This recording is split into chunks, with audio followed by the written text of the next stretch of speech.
ಗೌರಿ ಮಾಡಿರೋ ಡಿಸೈನ್ ಎಲ್ಲ ವಿವೇಕ್ ತಗೊಂಡು ಹೋಗಿ ಆಫೀಸಲ್ಲಿ ಕ್ಲೈಂಟ್ಸ್ಗೆ ಕೊಡ್ತಾರೆ. ಅದನ್ನೆಲ್ಲ ನೋಡಿದ ತಕ್ಷಣ ಎಲ್ಲರಿಗೂ ತುಂಬ ಖುಷಿಯಾಗುತ್ತೆ. ತುಂಬ ಚೆನ್ನಾಗಿದೆ, ನಮ್ಮೆಲ್ಲರಿಗೂ ತುಂಬ ಇಷ್ಟ ಆಯಿತು. ಆದರೆ ನಿಜ ಹೇಳಬೇಕು ಅಂದರೆ ಇದನ್ನು ಹೇಗೆ ಬಿಡಿಸಿದ್ರು, ಹಾಗೇನೆ ಹೇಗೆ ಡಿಸೈನ್ ಮಾಡಿದರು ಅಂತ ನಮಗೆ ಗೊತ್ತಾಗಬೇಕು. ಅದನ್ನು ಹೇಗೆ ಡಿಸೈನ್ ಮಾಡಿದ್ರಿ ಅಂತ ಹೇಳ್ತೀರಾ ಅಂದಿದ ತಕ್ಷಣ ಪಿಂಕಿ ಯೋಚನೆ ಮಾಡ್ತಾ, ಅಲ್ಲ ಸರ್ ಇದನ್ನು ನಾನು ಬಿಡಿಸಿಲ್ಲ, ಆದರೆ ಈಗ ಏನು ಮಾಡೋದು, ಹೇಗೆ ಇವರಿಗೆಲ್ಲ ಹೇಳೋದು ಅಂತ ಯೋಚನೆ ಮಾಡ್ತಿರ್ಬೇಕಾದ್ರೆ ನನಗೂ ಅದೇ ಗೊತ್ತಾಗ್ತಿಲ್ಲ. ಇದನ್ನೆಲ್ಲ ಬಿಡಿಸಿರೋದು ಗೌರಿ ಅಂತ ನನಗೆ ತುಂಬ ಚೆನ್ನಾಗಿ ಗೊತ್ತಿದೆ ಅಂತ ವಿವೇಕ್ ಹೇಳಿದಾಗ, ಏನು ಹೇಳ್ತಿದ್ದೀರಾ ಸರ್, ಗೌರಿ ಮೇಡಮ್ ಇದನ್ನೆಲ್ಲ ಬಿಡಿಸಿರೋದು ಅಂತ ನಿಮಗೆ ಗೊತ್ತಾಯ್ತಾ, ಏನು ಹೇಳ್ತಿದ್ದೀರಾ, ಹಾಗಾದರೆ ಎಲ್ಲ ಸತ್ಯನೂ ನಿಮಗೆ ಗೊತ್ತಾ ಅಂತ ಪಿಂಕಿ ಹೇಳಿದ ತಕ್ಷಣವೇ ಹೌದು ನನಗೆಲ್ಲ ಗೊತ್ತಾಯಿತು, ಹಾಗೇನೆ ಗೌರಿ ಹತ್ರ ಮಾತಾಡಿದ್ದೀನಿ ನಾನು. ಆದರೆ ಈಗ ಮೊದಲು ಗೌರಿಗೆ ಫೋನ್ ಮಾಡಿ ಆಫೀಸಿಗೆ ಬರಕ್ಕೆ ಹೇಳಿ, ಗೌರಿನೇ ಬಂದು ಎಲ್ಲದನ್ನು ಹೇಳಬೇಕು, ಇಲ್ಲ ಅಂದರೆ ಖಂಡಿತವಾಗ್ಲೂ ನಮಗೆ ಈ ಪ್ರಾಜೆಕ್ಟ್ ಸಿಗೋದಿಲ್ಲ ಅಂತ ವಿವೇಕ್ ಹೇಳಿದ ತಕ್ಷಣವೇ ಗೌರಿಗೆ ಪಿಂಕಿ ಫೋನ್ ಮಾಡ್ತಾರೆ. ಮೇಡಮ್ ನೀವು ಈಗ ಆಫೀಸ್ಗೆ ಬನ್ನಿ, ಕ್ಲೈಂಟ್ಸ್ ಎಲ್ಲರೂ ಡಿಸೈನ್ ಹೇಗೆ ಬರೆದ್ರಿ ಅಂತ ಕೇಳ್ತಿದ್ದಾರೆ, ನೀವೇ ಬಂದು ಹೇಳಬೇಕು, ಇಲ್ಲಾಂದರೆ ಖಂಡಿತವಾಗ್ಲೂ ನಮಗೆ ಯಾರಿಗೂ ಹೇಳೋಕ್ಕೆ ಸಾಧ್ಯನೇ ಇಲ್ಲ ಅಂತ ಗೌರಿ ಹತ್ರ ಪಿಂಕಿ ಹೇಳಿದ ತಕ್ಷಣವೇ ಏನು ಹೇಳ್ತಿದ್ದೀರಾ ಪಿಂಕಿ, ಇಷ್ಟೆಲ್ಲ ಆಯಿತಾ, ಸರಿ ಆಯಿತು ನಾನು ಈಗಲೇ ಬರ್ತಾ ಇದ್ದೀನಿ ಅಂತ ಗೌರಿ ಹೇಳಿ ಆಫೀಸ್ಗೆ ಬರ್ತಾರೆ. ಬಂದಿದ ತಕ್ಷಣವೇ ಎಲ್ಲ ಕ್ಲೈಂಟ್ಸ್ ಹತ್ರ ಮಾತಾಡಿ ಡಿಸೈನ್ ಯಾಕೆ ಬಿಡಿಸಿದ್ರು,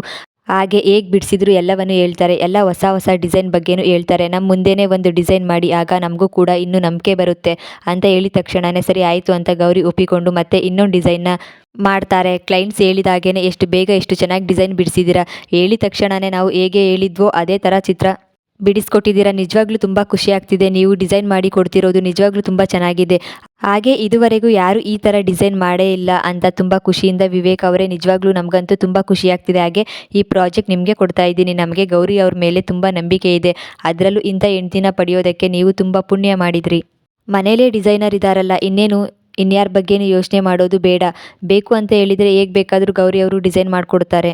ನಿಜವಾಗ್ಲೂ ಲಂಡನ್ ಬಿಸ್ನೆಸ್ಗೆ ಇಷ್ಟೆಲ್ಲ ಸಹಾಯ ಮಾಡ್ತಿದ್ದೀರಾ, ನಿಮ್ಮಂಥ ಹೆಂಡ್ತಿನ ಪಡೆಯೋದಕ್ಕೆ ವಿವೇಕ್ ಅವರು ಕೂಡ ತುಂಬ ಪುಣ್ಯ ಮಾಡಿದ್ದಾರೆ ಅಂತ ಕ್ಲೈಂಟ್ಸ್ ಎಲ್ಲರೂ ಹೇಳಿದ ತಕ್ಷಣ ತುಂಬ ಖುಷಿಯಾಗುತ್ತೆ. ಗೌರಿ ಮತ್ತು ವಿವೇಕ್ ಎಲ್ಲರಿಗೂ ಕ್ಲೈಂಟ್ಸ್ ಹೋಗಿದ ತಕ್ಷಣವೇ, ಆಗ ಗೌರಿ ನಿನ್ನಿಂದಾಗಿ ನನಗೆ ತುಂಬ ಸಹಾಯ ಆಯಿತು, ಥ್ಯಾಂಕ್ ಯು ಸೋ ಮಚ್, ಹಾಗೆ ನಿಜವಾಗ್ಲೂ ನೀನು ಇಷ್ಟು ಒಳ್ಳೆ ಡಿಸೈನರ್ ಅಂತ ಗೊತ್ತಿಲ್ಲದೆ ನಾನು ಏನೆಲ್ಲ ಮಾತಾಡಿಬಿಟ್ಟೆ, ನನ್ನ ಕ್ಷಮಿಸಿ ಬಿಡು ಅಂತ ವಿವೇಕ್ ಹೇಳಿದ ತಕ್ಷಣವೇ, ನೀವು ಕ್ಷಮೆ ಕೇಳ್ತಿದ್ದೀರಾ, ಏನಿದೆಲ್ಲ ಅಲ್ಲ, ನೀವು ಗೊತ್ತಿಲ್ಲದೆ ತಾನೇ ಮಾತಾಡಿರೋದು, ಬೇಕು ಅಂತ ಏನಲ್ವಲ್ಲ, ಈಗ ನನಗೆ ಎಷ್ಟು ಚೆನ್ನಾಗಿ ಡಿಸೈನ್ ಮಾಡ್ತೀನಿ ಅಂತ ಗೊತ್ತಾಗಿದೆ, ಈಗ ಇಷ್ಟೆಲ್ಲ ನನ್ನ ಬಗ್ಗೆ ಮಾತಾಡಿದ್ದೀರಾ ಅಷ್ಟೇ ಸಾಕು ನನಗೆ, ಈ ಕ್ಷಮೆ ಎಲ್ಲ ಏನು ಕೇಳಬೇಡಿ ದಯವಿಟ್ಟು ಅಂತ ಗೌರಿ ಹೇಳ್ತಾರೆ.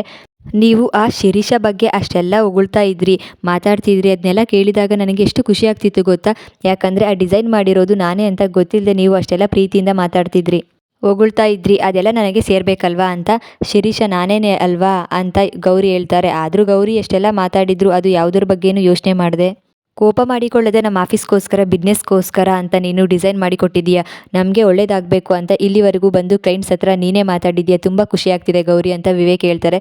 ಹೌದು ನಾನು ಇದನ್ನೆಲ್ಲ ಹೇಳಬೇಕು ಅಂತ ಅಂದ್ಕೊಂಡೆ, ದಯವಿಟ್ಟು ಕ್ಷಮಿಸ್ಬಿಡಿ ಸರ್, ಇದನ್ನೆಲ್ಲ ಹೇಳೋಕ್ಕೆ ಅವಕಾಶ ಸಿಗಲಿಲ್ಲ, ಗೌರಿ ಮೇಡಮ್ ಹೇಳ್ಬೇಡಿ ಅಂತ ಹೇಳಿದರು, ಅದಕ್ಕೆ ಹೇಳಿಲ್ಲ ಅಂತ ಪಿಂಕಿ ಹೇಳ್ತಾರೆ. ಪರವಾಗಿಲ್ಲ ಪಿಂಕಿ, ನಿಮ್ಮಿಂದನೇ ನನಗೆ ಗೌರಿ ಬಗ್ಗೆ ಗೊತ್ತಾಗಿದ್ದು, ಇಷ್ಟೆಲ್ಲ ಚೆನ್ನಾಗಿ ಡಿಸೈನ್ ಮಾಡ್ತಾರೆ ಅಂತ ಗೊತ್ತಾಗಿತ್ತು, ತುಂಬ ಖುಷಿ ಆಗ್ತಿದೆ ಅಂತ ವಿವೇಕ್ ಹೇಳ್ತಾರೆ. ಮದುವೆ ಆದಮೇಲೆ ಇದು ನನ್ನ ಮೊದಲನೇ ಸಂಬಳ, ಅಷ್ಟಕ್ಕೂ ನಿಜವಾಗ್ಲೂ ನಾನು ಮದುವೆ ಆದಮೇಲೆ ಕೆಲಸ ಮಾಡಿ ಸಂಬಳ ತಗೋತೀನಿ ಅಂತ ಅಂದ್ಕೊಂಡೇ ಇರಲಿಲ್ಲ, ಇದನ್ನು ತಗೊಂಡು ಹೋಗಿ ನಮ್ಮ ಮನೆಯವರಿಗೆ ಕೊಟ್ಟರೆ ಅವರಿಗೆ ತುಂಬ ಸಹಾಯ ಆಗುತ್ತೆ, ಖುಷಿ ಆಗ್ತಾರೆ, ನಾಳೆನೇ ಇದನ್ನು ತಗೊಂಡು ಅಮ್ಮನ ಮನೆಗೆ ಹೋಗೋಣ ಅಂತ ಗೌರಿ ಅಂದ್ಕೊಂಡು ಯೋಚನೆ ಮಾಡ್ತಿರ್ತಾರೆ.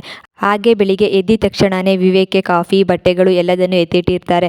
ಆಫೀಸ್ಗೆ ಹೋಗಬೇಕು ಅಂತ, ಇದೇನಿದು ಅಲ್ಲ ನನ್ನ ಮುಂದೆನೇ ಬಂದಿಲ್ಲ, ಆದರೂ ಕೂಡ ಎಲ್ಲ ರೆಡಿ ಮಾಡಿ ಇಟ್ಟಿದ್ದಾರಲ್ಲ, ಇದೆಲ್ಲ ಮಾಡಿರೋದು ಪುಣ್ಯವತಿನೇ ಅಂತ ವಿವೇಕ್ ಯೋಚನೆ ಮಾಡ್ತಿರ್ತಾರೆ.